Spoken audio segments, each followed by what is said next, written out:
Hola, soy estudiante de la Corporación Universitaria Iberoamericana, de la especialización de Neuropsicología en Educación. Mi nombre es Caterine Vergara Romero y hoy de las neurociencias cognitivas de los procesos psicológicos superiores vamos a ver un tema muy interesante, así que acompáñame. Hoy hablaremos sobre las patologías de las funciones ejecutivas. Pero para hablar de sus patologías, primero debemos saber qué son las funciones ejecutivas.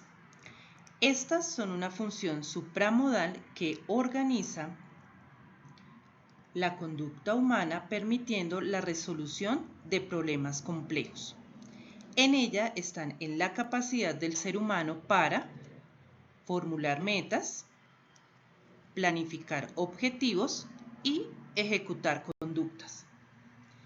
Están ubicadas en el área prefrontal, que son las responsables directas o indirectas de todas las funciones que realizamos para coordinar y supervisar las actividades relacionadas con la inteligencia, la atención, la memoria, el lenguaje, la flexibilidad mental, el control mental y la conducta emocional. Por lo tanto, los pacientes con daño en la corteza prefrontal muestran diferentes patrones clínicos en relación con su localización y extensión. Así podremos distinguir tres síndromes prefrontales diferentes y definidos por las zonas involucradas a las que se denomina síndrome de la corteza dorsolateral, la corteza orbitofrontal y la corteza ventromedial.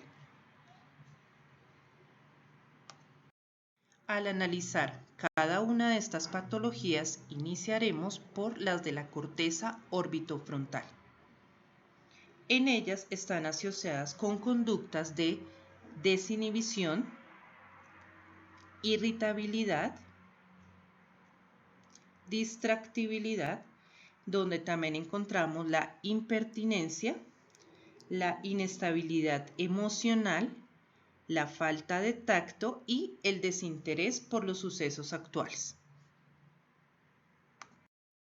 La corteza orbitofrontal se relaciona con el sistema límbico y las regiones basales del cerebro.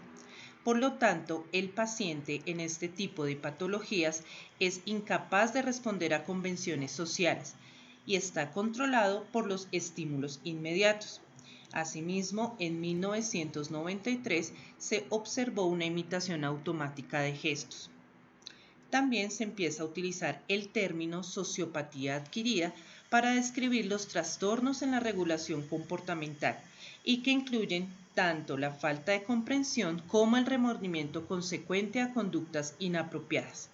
Finalmente, se empieza a observar los trastornos de tipo obsesivo-compulsivos, comúnmente llamados TOC. Al revisar estos tres subtipos, el circuito dorsolateral es fundamental en las funciones ejecutivas. Por lo tanto, en los pacientes se detecta el defecto más frecuente está en la incapacidad de organizar una respuesta comportamental ante la presencia de estímulos nuevos o complejos, ya que los síntomas siguen todo un proceso e incluyen la capacidad para alternar las conductas, utilizar estrategias apropiadas y organizar la información para adaptarse a los cambios ambientales.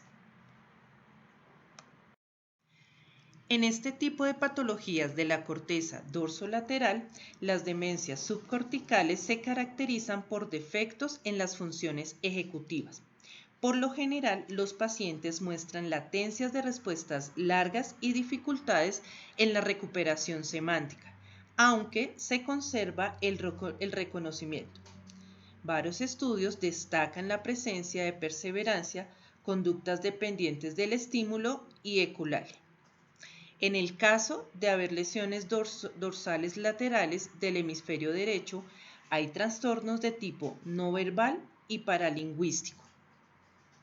Y en el caso de lesiones dorsolaterales del hemisferio izquierdo, Habrá disminución en la fluidez verbal y afasia extrasilviana, transcortical motora.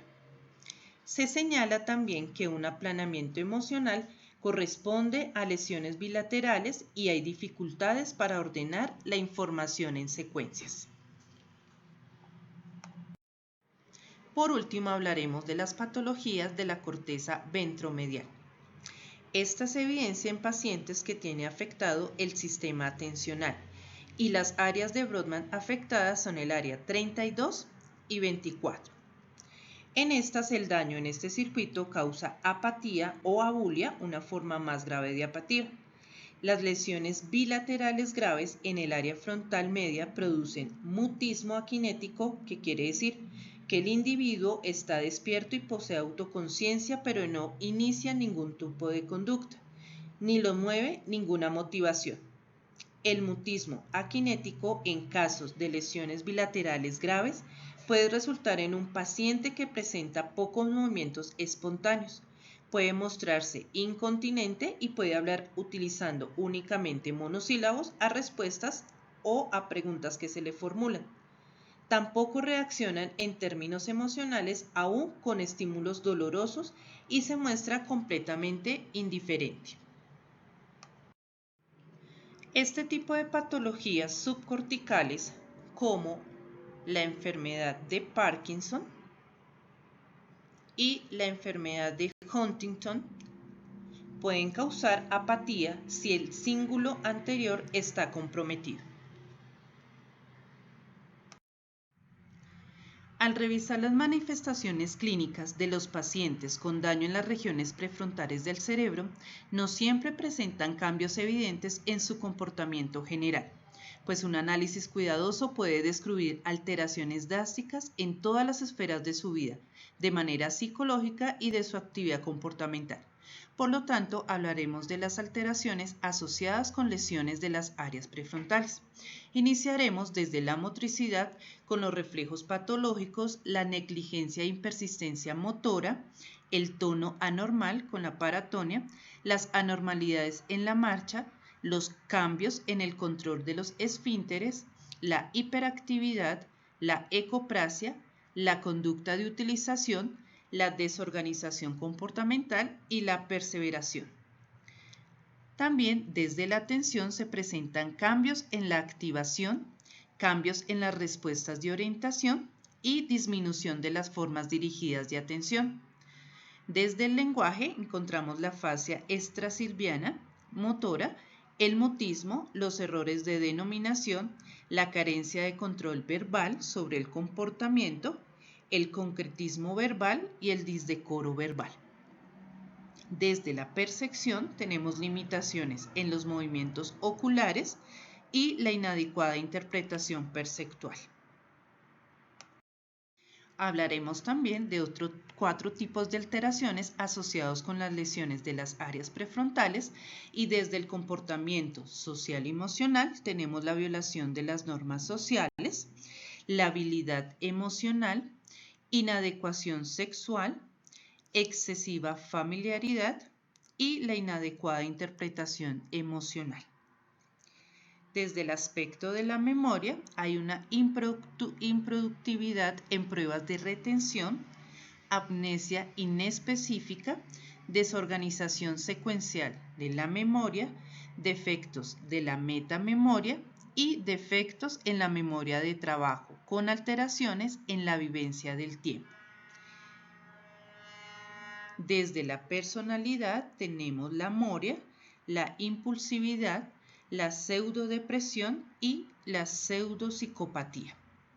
Por último, en los procesos intelectuales hay dificultad en el nivel de pensamiento concreto y en el nivel intelectual alterado.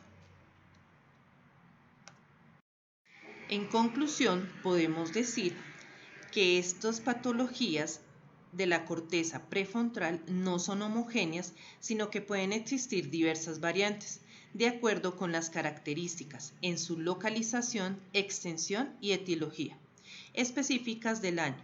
Sin embargo, la distinción de diferentes subtipos según su localización precisa es apenas tentativa.